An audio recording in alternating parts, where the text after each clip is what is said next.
বিয়ের পর একটা মেয়ে কি হারায় জানো? কেউ তাকে যত্ন করে ভাত বেড়ে দেবে, সে যত্ন। কেউ তার কথা মনোযোগ দিয়ে শুনবে, সে যত্ন। প্রচণ্ড ক্লান্তিতে কেউ তাকে একটা দিন ছুটি দেবে, সে যত্ন। এ সব কিছু হারিয়ে ফেলে কেন জানো? সংসার নামক এক মায়ার টানে। ছুটি নেই, ছাড় নেই, তবু যেন কোথাও একটা শান্তি কাজ করে।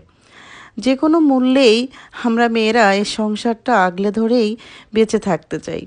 এটাই হয়তো মায়া, এটাই হয়তো ভালোবাসা। আমরা যারা সংসারী মেয়ে, তারা সব কিছুর ঊর্ধ্বে নিজের সংসারটাকেই দেখি। নিজের স্বামী সন্তানদের কিসে ভালো হবে সেটা দেখি। এদিকে আমরা নিজের ভালো হবে না খারাপ হবে সেসব কিছু ভাবতেই ভুলে যাই।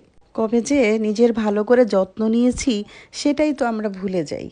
এসব কিছুর পরও একটাই শান্তি, আমরা আমাদের পরিবারকে ভালো রাখতে পারছি। সবাই সবার পরিবারকে নিয়ে অনেক বেশি ভালো থাকো, এই কামনাই করি। তো আজকের মতো এই পর্যন্তই। আল্লাহ হাফেজ।